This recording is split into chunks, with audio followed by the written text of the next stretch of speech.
Okay, Mom, we're going to continue the interview, and this time we're going to ask you, or I'm going to ask you about a time when Dad had just had some heart surgery. He had had he had failed a stress test and had a lot of issues, and so they did surgery on him. If you could talk about the surgery, and then in particular talk a little bit about his recovery and the difficulty you had in having him listen to you for good health advice.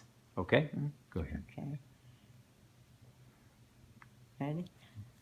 Well, all of a sudden, my husband started having problems with his stomach, and I took him to the hospital 3 times thinking that it was his gallbladder And this is in Del Rio. in Del Rio. Mhm. And they said, no, it's not his gallbladder, just take him back home. But they never told me, and maybe you should. Take 2 aspirin and call me in the morning.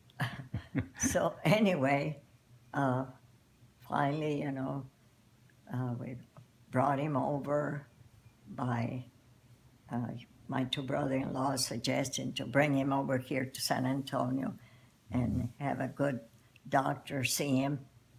And so they did, and they found out. At that time, we had the business, and he said, don't worry, I'm going to be here by 5:30 to help you pay, because on Friday we paid the workers. And what was the business? What was the business? The slaughterhouse Okay. that we had, and he said, don't worry, I'll be back to help you pay. And I said, you don't have to worry. I have Gus and Bertha who work for us there.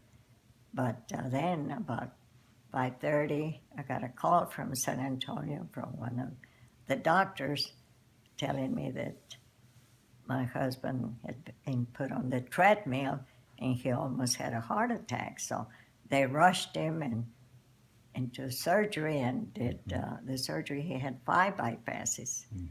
And so I wanted to talk to him and wish him good luck, but I couldn't. The doctor said, no, you can't. He's already in surgery.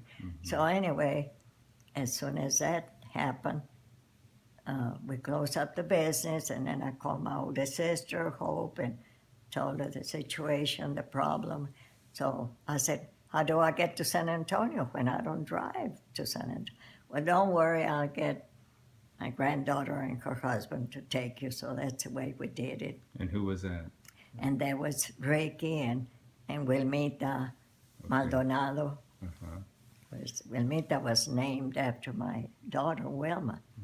So they were nice enough to bring me all the way to San Antonio. So and that was actually Ricky Arredondo. Right? Arredondo, yes. Right. Did I say Maldonado? You said Maldonado, but that was her maiden name. It's okay. Yeah. So anyway, we were here for about a week or 10 days, and then the day came when he was dismissed, and I said, what am I going to do? I don't drive here in San Antonio. So what I did, I told my husband, well, you're going to be dismissed tomorrow, so what we're going to have to do is for you just to drive, come out of the hospital, get the suitcase ready, and you drive from here just to the outskirts, where from there I can drive all the way to Del Rio.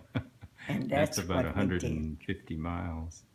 But you just didn't want to drive in San Antonio. No, so I was Dad, afraid. fresh out of heart surgery, had to Yes. drive to the outskirts of San Antonio for you And to take so- over. Okay. And I drove all the way and everything, got home, and then a few days went by, and the doctor, we came back in a week, and I think he checked him and said he was doing fine, but he was going to have to do quite a bit of walking every day to go for a walk. And so once we got back to Del Rio, every morning after he had breakfast, I would tell him, Armando, you have to go and walk. So one day he was in a bad mood. Well, did he ever walk when you told him to Well, do that? sometimes he did, but sometimes he didn't want to.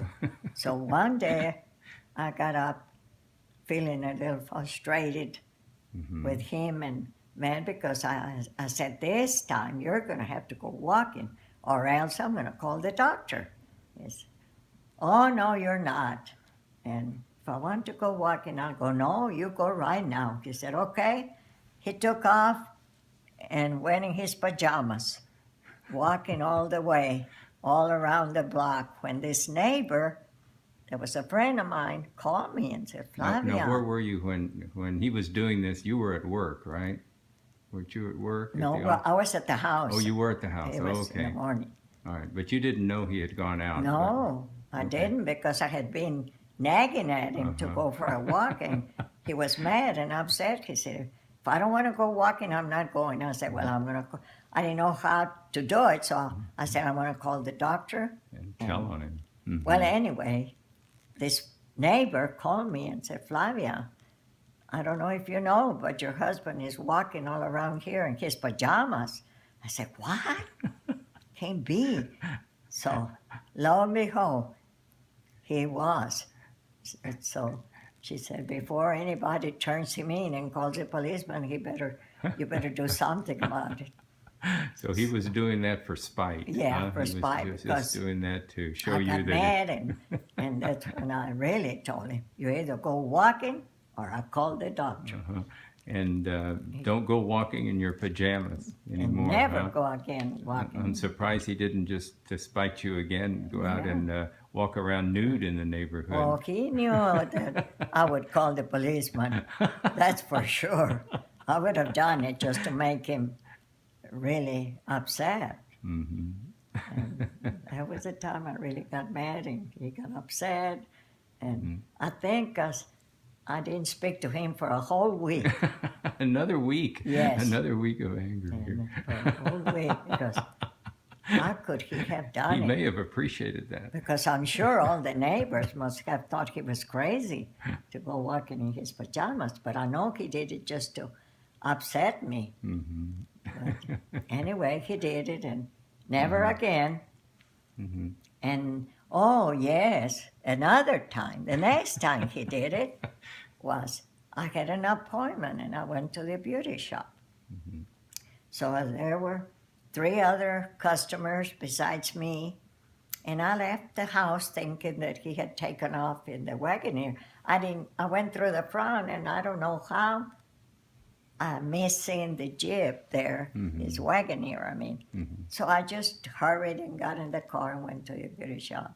Well, to my surprise, about 20 minutes, I had been there, or 30 minutes at the beauty shop, when here comes my husband in his pajamas, opened the door and said, I'm sorry, ladies, but my wife left me locked out. And I'm sorry I'm here in my pajamas. I tell you, I almost jumped up through the ceiling. I was so upset and mad. That was another time I got really mad at him for doing that. How he got it right, or how in the world did he got, So did he got locked out of the house then? Yes. He was out? Because I thought he was somewhere. Okay. Uh-huh. So anyway, All right. again, I didn't speak to him for a whole week. I would fix his foot sometimes, and sometimes I didn't. Okay, Mom. Very good. Hold on.